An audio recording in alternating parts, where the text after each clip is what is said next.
जाना पसंद करूंगा, आपके साथ नहीं आऊंगा। ये ओपनली बोलने के बाद फिर उनको ईडी का चार्ज लगाकर अंदर डाला गया और एक ही आदिवासी चीफ मिनिस्टर है देश में। हाँ, उनके बने, लेकिन अपोजिशन का जो था एक, तो ये जो उनकी मंशा है, बात को बहुत बड़े करते हैं, लेकिन जहां है उनको एक एक को पीछा लगा के ले रहे हैं। और यहाँ तक कि यहाँ जो कलंकित थे, उन कलंकित लोगों को उन्होंने क्लीन कर दिया। उनको किसी को राज्यसभा मेंबर बनाया, किसी को चीफ मिनिस्टर बनाया, किसी को डिप्टी चीफ मिनिस्टर बनाया, किसी को मिनिस्टर बनाया। तो ये वहां जाने के बाद ये कैसा क्लीन हो गए? यहाँ तो भ्रष्ट थे, जो लोग भ्रष्ट थे, कलंकित थे, अब यहाँ के लॉन्ड्री में जाके क्लीन हो गए। मैं सुना था और देखा था, मैं भी 53 साल का इलेक्शन एक्सपीरियंस भी है मुझे, और खुद मैं 13-12 इलेक्शन लड़ा हूँ और 13-14 इलेक्शन में खुद किया हूँ मेरे कांसू। तो वहां पर उन्होंने सबको डरा धमका के अंदर लेकर अब अपने लॉन्ड्री में बड़ा वॉशिंग मशीन रखी। मैं सुना था कपड़े धो के लोग क्लीन करते कपड़े लॉन्ड्री में, लेकिन इनकी वॉशिंग मशीन इतनी बड़ी है कि आदमी को अंदर डाल के उस वॉशिंग मशीन से क्लीन करके बाहर निकाल और फिर अपने पार्टी में जमा कर लेंगे। बहुत अच्छा हो गया। शाहजी भी बोलते, मोदी जी भी बोलते, सभी लोग बोलते, और उनके सपोर्ट में जो लोग जा रहे हैं मोदी के, उनके लिए एक बहुत बड़ा सबक है, आप लोग सीखना चाहिए। जो आदमी बहुत झूठ बोलता, जो प्राइम मिनिस्टर इतने झूठ बोलते, 15 लाख का झूठ बोले काला धन ला के देने, 2 करोड़ नौकरियों का झूठ बोले, अपने किसानों की आमदनी डबल करने का झूठ बोले, उसी तरह से कई और झूठ बोले, ट्रेन से लेकर सब की बात आप ले ले, विद्यार्थियों को झूठ बोले, SC/ST के बच्चों को स्कॉलरशिप का भी झूठ बोले। ये सारी चीजें उन्होंने झूठ बोले। फिर सिर्फ उनके मुंह से जब निकलते हैं, तब जब इलेक्शन होता है, चल रहा है, यहाँ भी बहुत सी बातें उन्होंने की। शिमला के लिए उन्होंने बहुत से वायदे किए थे 2019 में, 2014 में, उसके बाद में इधर मोड़ कर भी वो देखे। यहाँ पर इतनी बड़ी आपदा हो गई, हमारे चीफ मिनिस्टर और सारे मिनिस्टर कोशिश किए कि जो इतना बड़ा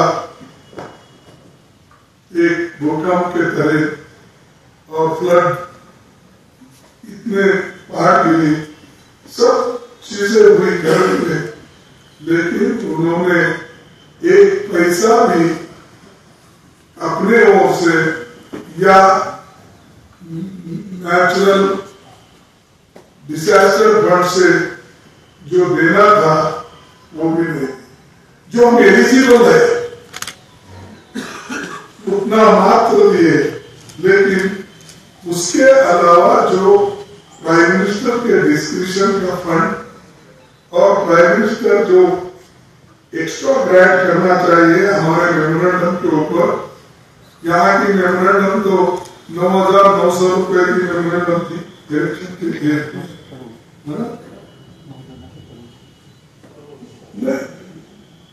हाँ कि 9,900 करोड़ ये जो है मेमोरेंडम देने के बावजूद भी उन्होंने नहीं दिया और हमेशा यही बात करते हैं कि हम सभी राज्यों को समान दृष्टि से देखें। साथियों, ये सबसे मैं पहले ये अपनी सरकार जो बनाने के लिए लोग जो साथ दे रहे हैं, जो आगे आ रहे हैं, बड़े बहादुरी के साथ, धैर्य के साथ वो बढ़ रहे हैं, तो इससे हमें ये संकेत मिल रहे हैं कि मोदी जी खुद घबरा गए। वो ऐसी बातें कर रहे हैं, आप लोगों को मालूम होगा। देखिए जिस ढंग से उन्होंने भाषण किया, आज बिहार में कैसा किया, किसी को नाचना है तो नाचने दो, दूसरा करना है दूसरा करना। ऐसी बातें मैं नहीं समझता एक देश के प्रधानमंत्री, एक स्टेट्समैन लाइक उनकी बात होना चाहिए, लेकिन भड़काने की बात बोल रहे हैं, हिंदू मुसलमान की बात करते हैं, कास्ट में झगड़ा लगाने की बात करते हैं, दलित आदिवासी का रक्षण का उन्होंने पीड़ा। ये तो संविधान में है।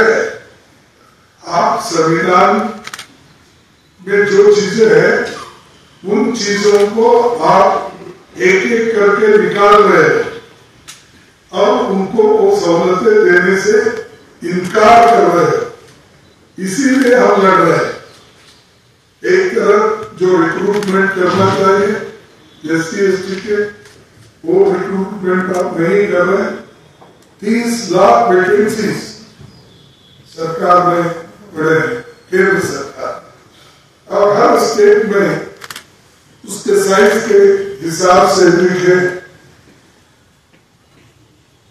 1 लाख से लेकर 3 लाख, 4 लाख, 5 लाख तक वैकेंसीज हैं। तो करोड़ों वैकेंसीज देश में सैंक्शन है, उसको मंजूरी देना उनका काम है, उसको उसकी देखभाल करना, रिव्यू करना उनका काम है, लेकिन वो कभी करते नहीं। और अब बोल रहे हैं कि मैं दलित, आदिवासी और देश के संविधान को कभी आंच लगने नहीं दूंगा, मैं लड़ूंगा उनके लिए, चाहे उसे कुछ भी कुर्बानी देना पड़े। एग्जिट पोल 2024 1 जून शाम 6 बजे से, लोकसभा चुनाव के नतीजे 4 जून सुबह 7 बजे से। देखिए चुनाव नतीजों से जुड़ी हर खबर सबसे पहले, सबसे सटीक, केवल अमर उजाला पर, amarujala.com।